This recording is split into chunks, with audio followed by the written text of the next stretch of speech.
The Tall Man of Briarbell, Missouri.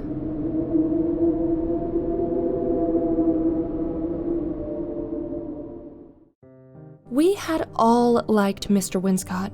He didn't mind when we used the sledding hill on his property, and he always gave out the best Halloween candy in the neighborhood. So, when we heard he'd been taken by the Tall Man, everyone was really bummed out. You wouldn't have heard of the Tall Man, so let me explain. Tall Man has been a legend in my town for decades. Those who claim to have seen him say that he is over 9 feet tall, slight and pale, with an exceedingly polite smile. My dad told me that Tall Man is a collector. He likes things. Dad said his favorite things to take are sad people, empty buildings, and dreams. I have to admit, he's stolen away my dreams more than a few times.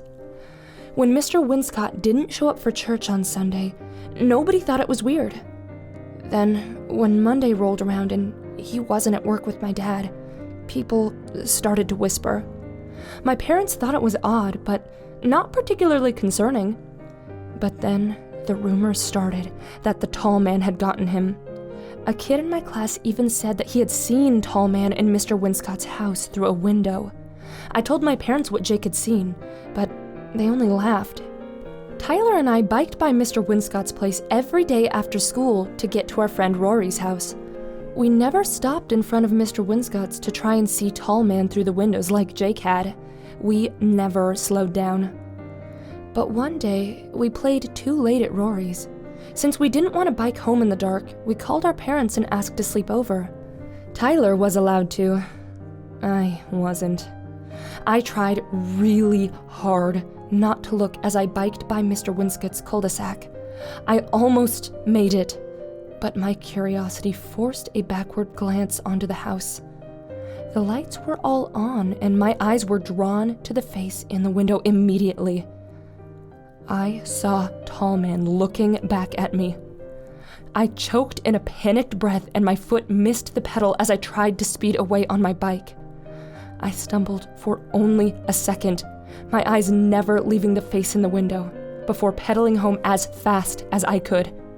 The next morning at school, I told Rory and Tyler about Tall Man. They didn't believe me, of course. They hadn't believed Jake either. I knew I had to show them, otherwise they would think I was a liar. We waited until dark and then biked to Mr. Winscott's cul-de-sac. Tall Man was there, as I told them he'd be, watching us from the window above the front door. It was such a tall front door that I thought Tall Man must have been 10 feet high to see out the window above it. He was also smiling, but his expression betrayed a certain displeasure. Tyler fell off his bike.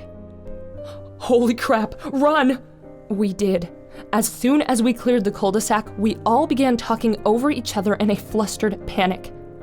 I can't believe we saw the Tall Man! Did you see the look on his face? We have to tell the cops. We went back in the morning with more friends, but Tall Man was gone. We went back the next day, but again could see no one behind the window. We began to wonder if Tall Man only came out at night. A few nights later, we sat in Rory's basement waiting for a pizza to arrive. We decided to sneak out and see if our theory was true. We quietly rolled our bikes down the driveway and into the street. We took off for Mr. Winscott's house, torn between hoping Tall Man was there and praying that he wasn't. We saw him as soon as we biked into the cul-de-sac. He was still standing there after all, and this time he was outright frowning. He's mad, Rory said. I think he wants us to stay away. I don't get why he only comes out at night, Tyler said when he snapped a picture. Don't, I hissed. Stop taking pictures. You'll just make him madder. Maybe he watches us in the daytime too, Rory shrugged. Maybe we can only see him at night because that's when the porch lights come on and shine right up to the window. It was a chilling thought. We decided to test Rory's theory the following Saturday, emboldened by the assumption that Tall Man could only watch us, but never come out. As soon as the sun came up that morning, we biked to Mr. Winscott's house. We had to get close, almost all the way to the beginning of his driveway. But Tyler swore he saw Tall Man still standing in the window. I made hand binoculars and squinted at the window for a few more minutes before Tyler suddenly said, "Let's go," hopped on his bike, and pedaled off. We caught up to him a few blocks later. "What the heck was that?" I said. "It was... Tall Man was there, but he looked different this time." "Like how?" Rory asked. "I don't know. He looked angry, or just wrong somehow." It was days before we could convince Tyler to go back to Tall Man's house.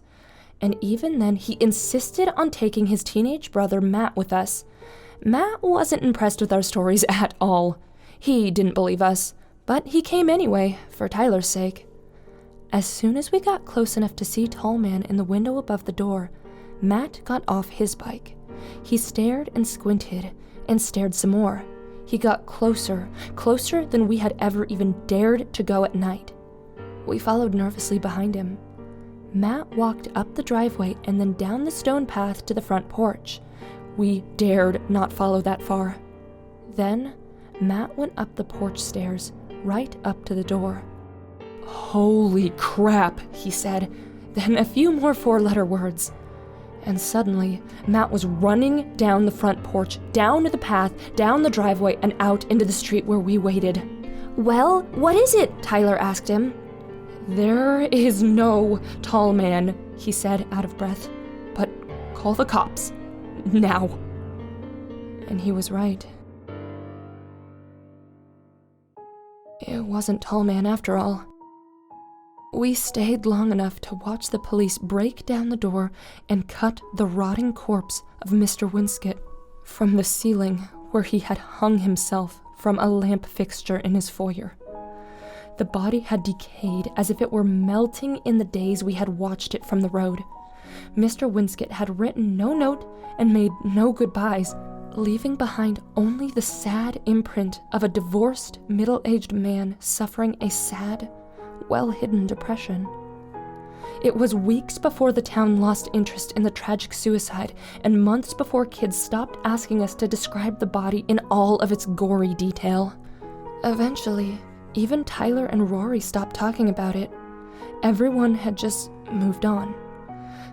Everyone except me. See, there was one detail that always bothered me. One thing I never told Rory or Tyler. It was about the first time I'd seen the Tall Man, the time I had been alone. The thing was, I'd seen Mr. Winscott that night.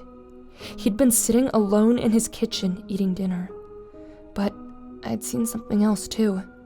In the upstairs bedroom window, there had been an impossibly tall, impossibly pale man staring back at me. And he had been politely smiling.